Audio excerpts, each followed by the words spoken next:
meeting, we discussed the results of the stakeholder meeting, and we discussed staff recommendations as a result of the conversations with the stakeholders. We detailed several recommendations for changes to the proposed ordinance and received sort of consensus regarding some changes that were desired by the mayor and council. What you see before you is that amended ordinance. If I can direct your attention to your package, if you will actually look at the ordinance, let me direct your attention to page number 1, section 1, the last sentence. One of the requests that came out of the stakeholder meeting is that we amend our current requirement of 60% of revenue generated via food sales and 40% of revenue generated via alcohol sales to reflect a 51% of total annual gross sales derived from food. And as you can see there, staff has made that appropriate change reflected in the last paragraph in section 1 on page 1.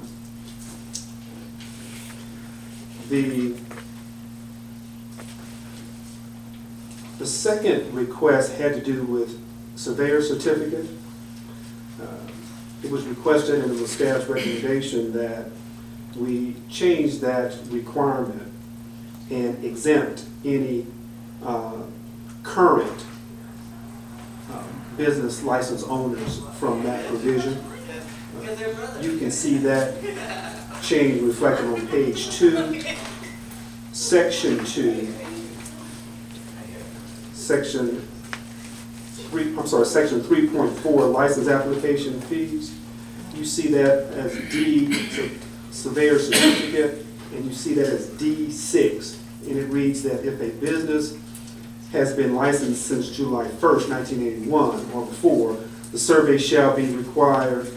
However, no license will be denied based upon a failure to meet the distance requirements as set forth in the OCGA 3-3-21. And so we feel like that makes that particular change that was requested. And then the third and final change that was requested had to do with the amusement machines. If you recall, the council was sort of deadlocked in its sort of informal poll that we took regarding whether or not we would change the suggested language that prohibits amusement or coin-operated machines, pinball machines, or other electronic mechanical machines used for entertainment purposes in those establishments that sold for retail purposes packaged beer, malt beverages, or wine. There was discussion regarding changing that to reflect a limited number of those machines. As I mentioned earlier, there was really not a consensus on which direction, and so staff, we did not make any changes on that particular provision. We agreed that if there was the will on the part of the majority of the council people to change that to reflect allowing machines but limiting those numbers, then we could discuss that from the floor. And so those are the changes that were made from the last version. And with that, I will stand for any questions.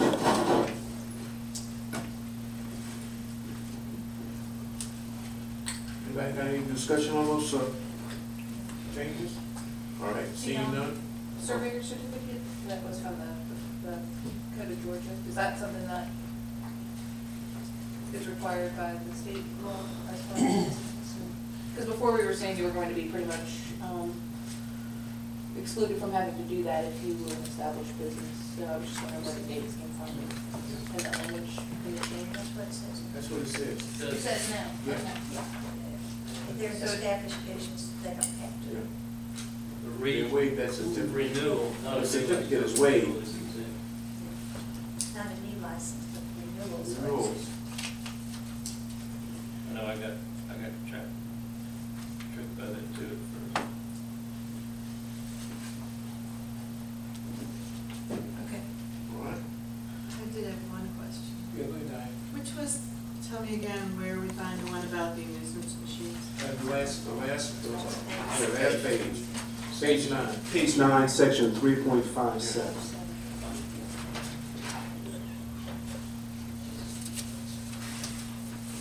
So that's the consensus, you want that to remain the same? I want 0, yeah. Okay, good, all right.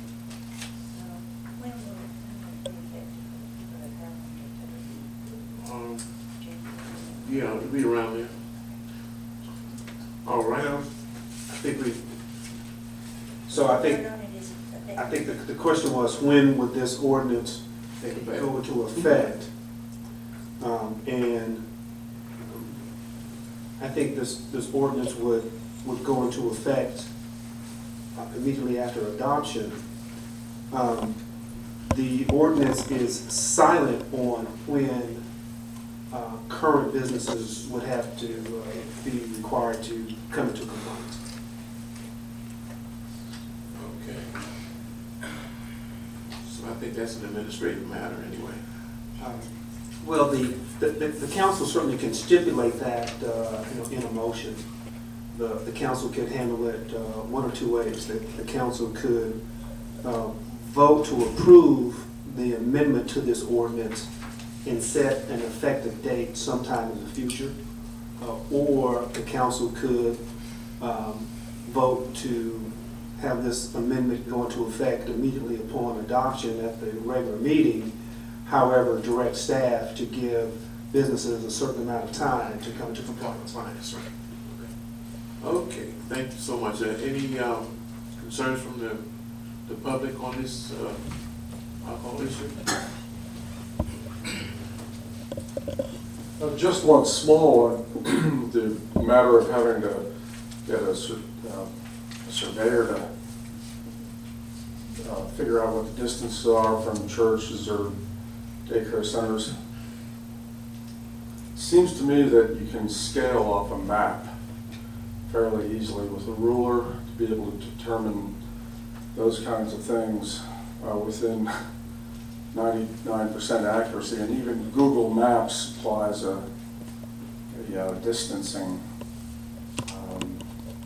device. So I think that it's the surveys probably cost $300 and $400, and you're just putting the applicant through. If you acquire them through a bunch of hoops that are is easily taken care of with scaling off a map or using Google Maps to determine distances.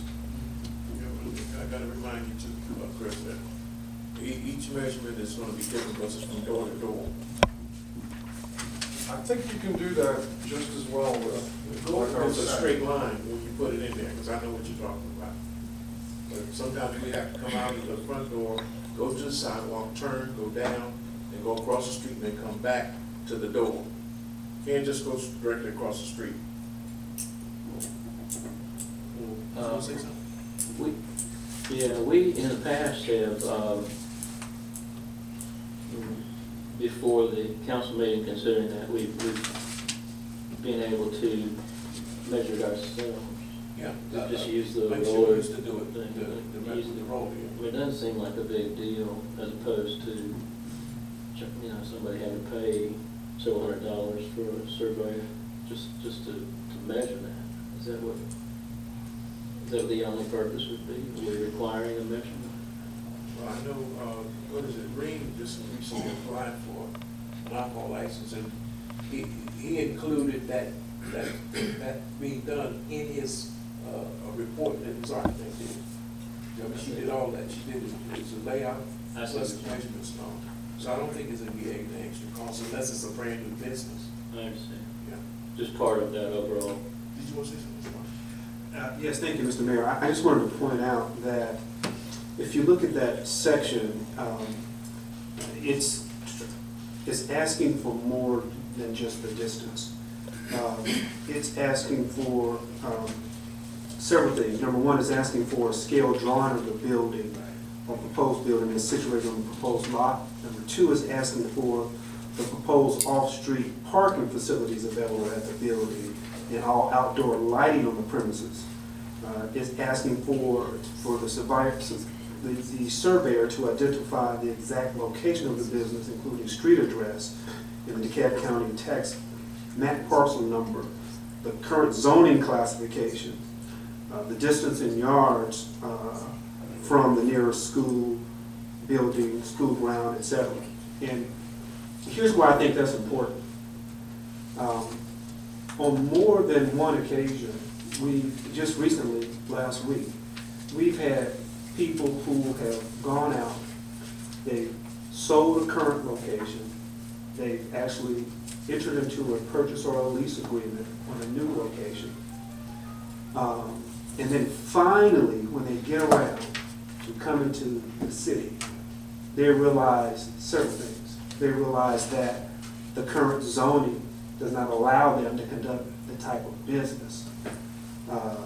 They realize that the facility is too close to a particular non-allowable function that would impact their business. And so, in my mind, this certainly helps the city, but it helps the potential business owner more, because sometimes people aren't informed and they make business decisions and then later found out that if they would have taken the opportunity to check, they would have made a different business decision. So I think that this serves to help the potential business owner. I would rather pay a surveyor $200 or $300 and find out that maybe I should not enter into a long-term lease on a piece of property than to do that and then find out after the fact that I can't operate or take a business license to conduct a particular business. Thank you. I was going to say, it also sounds like a great opportunity for the Clarkston Business Association to do some educating. Yes, a good statement. Okay, thank you so much. Let's move on to the item on the agenda, Mr. Mayor, C2. I'd like to I'm make sorry. one comment since this last comment.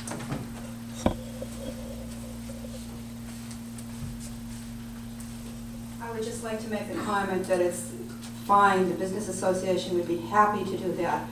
But I would say that you all sitting up there in the city also should start talking with people and informing people about some of these changes. You have a responsibility there too.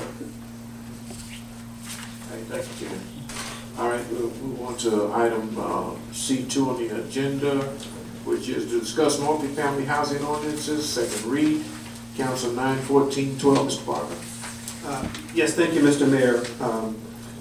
As you recall, staff presented this proposed creation of occupational licensing tax requirement for multifamily rental housing, and we are now at the second reading. Just for the benefit of the audience, the purpose of this, quite simply, is that apartment complexes now are going to be required to obtain a business license. And in order to obtain that business license, the first year they will have an opportunity to inspect and to certify that 100% of the units have been inspected and passed by a certified inspector. Each year subsequent to that, 20% of the dwellings would need to be inspected, which means that over a 5-year period, 100% of the dwellings would need to be inspected and passed by a certified building inspector of the company's choice. I think anyone who's gone around to some of our apartments would be hard pressed to argue that this is not something that that's needed here in our city. As a matter of fact, we have someone in the audience, Miss Penny Rounds, who represents the Atlanta Apartment Association. They're very aware that Clarkston is doing this. We've reached out to Penny. We've met with Penny, and we've had some discussions regarding this ordinance. There are other examples, other cities that do this particular type of ordinance. I think it's fairly progressive and forward-thinking. If the mayor and the council will allow, I'd like to ask Ms. Rounds to come up to the mic and just give the audience and the mayor and council a little bit of her experience with this type of ordinance, and give your opinion from the perspective of the Atlanta Apartment Association's perspective, your opinion about this